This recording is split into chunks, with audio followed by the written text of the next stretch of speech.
Assalamualaikum warahmatullahi wabarakatuh.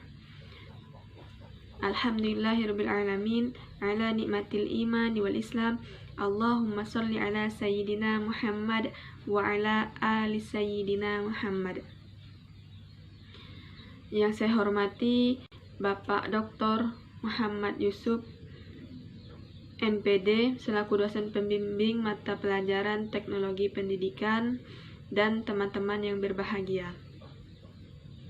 Puji dan syukur atas kehadiran Allah yang mana kita telah diberikan nikmat iman dan Islam.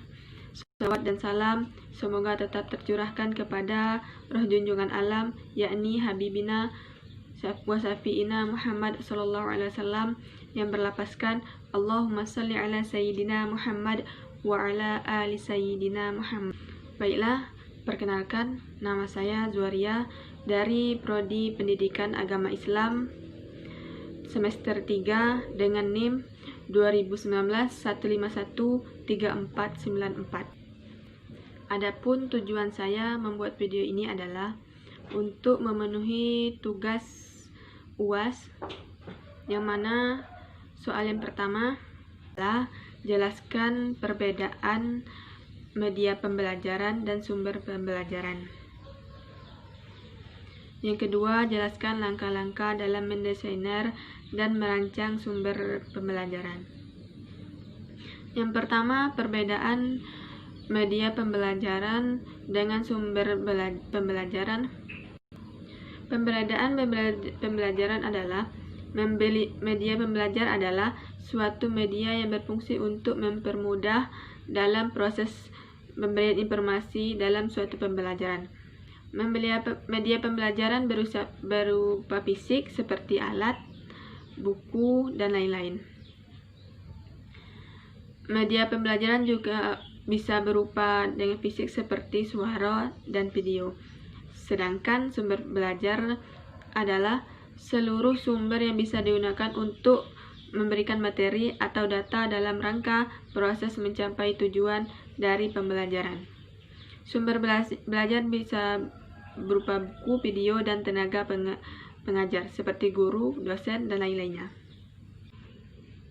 Adapun soal yang kedua adalah jelaskan langkah-langkah dalam mendesain dan merancang sumber belajar.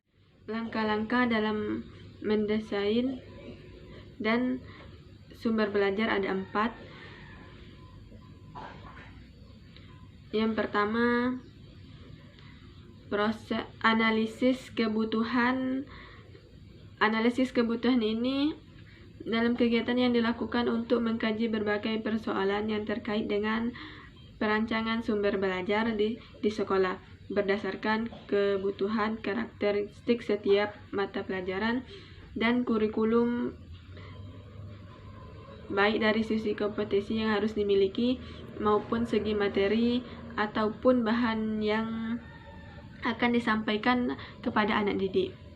Di samping itu pula, analisis kebutuhan didasarkan atas masukan dari kepala sekolah dan pelaksanaan belajar, seperti kepala sekolah, pengawas, dan lain-lain. Yang kedua, penetapan sumber belajar. Penetapan sumber belajar berdasarkan analisis kebutuhan yang telah dilakukan sebelumnya.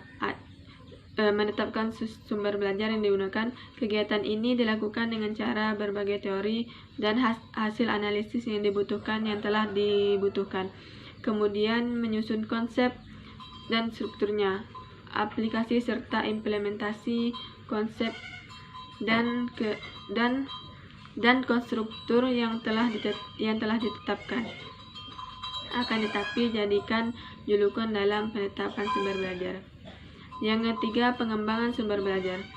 Pengembangan sumber belajar ini dilakukan dengan cara mengkaji, meneliti, dan berbagai masukan yang berasal dari penetapan sumber belajar yang digunakan dalam pembelajaran. Selanjutnya, hasil dari pengembangan belajaran ini dapat dijadikan bahan bagi kegiatan kegunaan sumber belajar. Hasil revisi kemudian menjadi rujukan untuk digunakan dalam hasil belajar. Yang keempat, evaluasi. Evaluasi sumber belajar kegiatan memiliki kriteria berdasarkan sumber belajar dan pelaksanaan sumber belajar. Dengan evaluasi tersebut, kita dapat mengamati kekurangan-kekurangan yang sumber belajar tersebut sehingga suatu kebaikan untuk mencapai sumber pembelajaran yang lebih baik dan sesuai dengan kebutuhan tujuan yang telah ditetapkan. Hanya inilah yang dapat saya sampaikan, kurang dan lebihnya saya mohon maaf. Semoga bermanfaat bagi kita semua, dan saya akhiri, wallahu a'lam bishawab. Wassalamualaikum warahmatullahi wabarakatuh.